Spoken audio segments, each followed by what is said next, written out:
వయస్సు పెరగడం అనేది సహజం. కానీ బలం కోల్పోవాల్సిన అవసరం లేదు.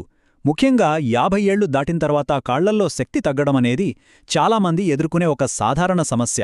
అయితే ఈరోజు ఈ విశ్లేషణలో మనం కోల్పోయిన ఆ బలాన్ని తిరిగి ఎలా పొందొచ్చో, మన జీవితాన్ని మరింత చురుగ్గా ఎలా కొనసాగించొచ్చో వివరంగా చూద్దాం. చాలామందికి ఈ అనుభవం తెలిసే ఉంటుంది కదా.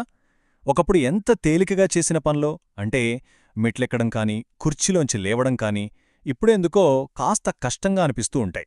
ఇది మనకొక్కరికే అయ్యే అనుభవం కాదు. దీని వెనకాల ఒక స్పష్టమైన సైంటిఫిక్ కారణం కూడా ఉందన్నమాట. రీసెర్చ్ ఏం చెప్తోందంటే 50 ఏళ్లు దాటాక ప్రతి సంవత్సరం మన బలం సుమారుగా 1-2% తగ్గుతూ వస్తోందట. వినడానికి నెంబర్ చిన్నగా అనిపించొచ్చు, కానీ ఒక్కసారి ఆలోచించండి. 10 ఏళ్లలో ఇది దాదాపు 20% బలం కోల్పోవడానికి దారితీయొచ్చు. ఈ మార్పు మన స్వాతంత్ర్యంపైన, జీవన నాణ్యతపైన చాలా పెద్ద ప్రభావాన్నే చూపుతుంది. సరే, సమస్య ఏంటో మనకర్థమైంది. మరి పరిష్కారమేంటి? దాని గురించే ఇప్పుడు మాట్లాడుకుందాం. ఇక్కడ మన లక్ష్యం కేవలం వ్యాయామం చేయడమే కాదు, అసలు వ్యాయామం గురించి మన ఆలోచించే విధానాన్నే మార్చుకోవడం. అంటే బలాన్ని పెంచుకోవడమే కాదు, ఆ బలాన్ని మన నిజ జీవితంలో ఎలా ఉపయోగపడేలా చేసుకోవాలో తెలుసుకోవడం చాలా ముఖ్యం. ఇక్కడ 2 పద్ధతుల మధ్య ఉన్న తేడాను మనం గమనించవచ్చు. ఒకవైపు చూస్తే సాంప్రదాయ శిక్షణ. ఇదేం చేస్తుందంటే ఒక్కో కండరాన్ని విడివిడిగా టార్గెట్ చేస్తుంది. కాని రెండోవైపు ఫంక్షనల్ శిక్షణ. ఇది అలా కాదు, మనం రోజూ చేసే పనుల్ని, ఆ కదలికల్ని అనుకరిస్తుంది. సింపుల్గా చెప్పాలంటే ఇది కండరాలకిచ్చే ట్రైనింగ్ కాదు, మన కదలికలకిచ్చే ట్రైనింగ్ అనమాట. నిపుణులు దీన్ని ఫంక్షనల్ రెసిస్టెన్స్ ట్రైనింగ్ లేదా ఎఫ్ఆర్టీ అని పిలుస్తారు. ఇది కేవలం వ్యాయామం కాదు, నిజ జీవితంలోని సవాళ్లను ఎదుర్కోవటానికి మన శరీరాన్ని సిద్ధం చేసే ఒక పద్ధతి. బరువైన సరుకుల సంచులు మోయడం దగ్గర నుండి మనవాళ్లతో ఆడుకోవటానికి, కింద కూర్చోవడం వరకు ప్రతి కదలికను ఇదే సులభతరం చేస్తుంది. ఈ ఒక్క వాక్యం ఫంక్షనల్ శిక్షణ మొత్తం సారాంశాన్ని చెప్పేస్తుంది. మన అంతిమ లక్ష్యం జిమ్లో బరువులెత్తడం కాదు, మన జీవితాన్ని సులభంగా, స్వతంత్రంగా గడపడం. అంతేకదా?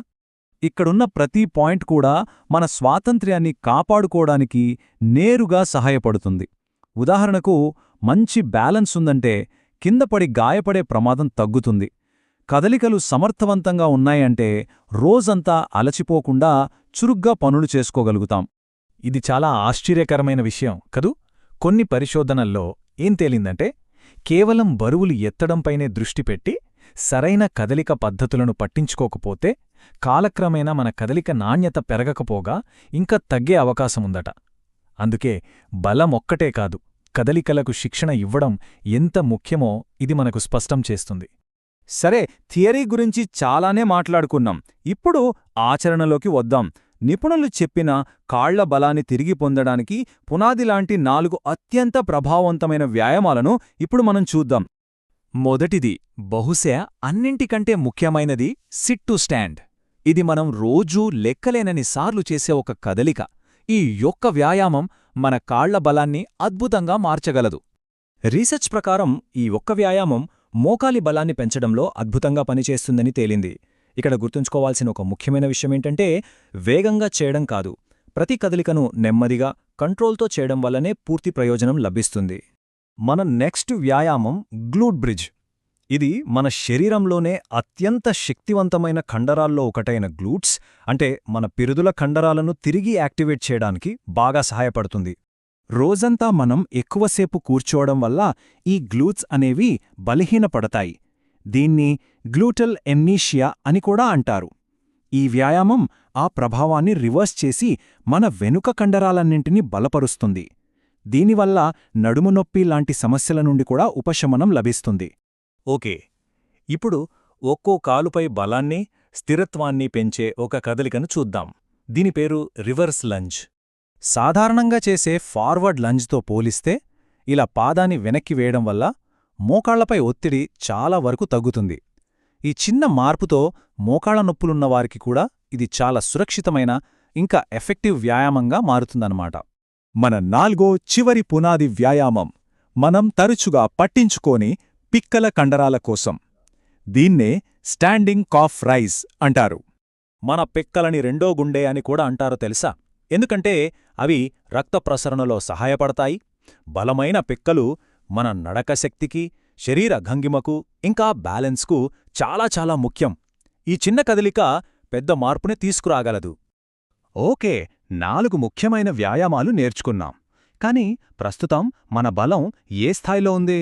దాన్ని కొల్చుకోవడానికేదైనా మార్గముందా? తప్పకుండా ఉంది. ఇప్పుడు ఈ విశ్లేషణను కేవలం వినడమే కాదు, మనల్ని మనం పరీక్షించుకునే ఒక చురుకైన అనుభవంగా మార్చేద్దాం. మన సామర్థ్యాన్నే అంచనా వేయడానికి ఒక చాలా సులభమైన టెస్ట్ ఉంది. ఇది మన కాళ్ల కండరాల ఊర్పుని, అంటే ఎండ్యూరెన్స్ని పరీక్షిస్తుంది. ఈ టెస్ట్లో సరైన రిజల్ట్ రావాలంటే సరైన పద్ధతిని పాటించడం చాలా ముఖ్యం. వీపు గోడకు పూర్తిగా ఆనించి ఉండేలా చూసుకోండి. మరీ ముఖ్యంగా తొడలు నేలకు సమాంతరంగా ఒక కుర్చీలో కూర్చున్నట్టుగా ఉండాలి. ఇప్పుడు చూడండి, ఈ స్లైడ్లో చాలా ఆసక్తికరమైన విషయముంది. ఇది మన వయస్సు వారితో పోల్చి చూసినప్పుడు మన కండరాల ఓర్పు ఎంత ఉందో చెప్పే ఒక స్పష్టమైన కొలమానాన్ని ఇస్తుంది. ఒకసారి మన సమయం ఎక్కడుందో చూసుకోండి. మన రిజల్ట్ ఎక్కడున్నా పర్వాలేదు. ఇది కేవలం ఒక ప్రారంభ స్థానం మాత్రమే.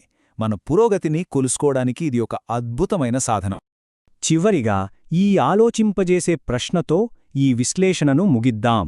మన దినచర్య, మన అలవాట్లు, మనం కోరుకుంటున్న జీవితం కోసం మనల్ని బలోపేతం చేస్తున్నాయా?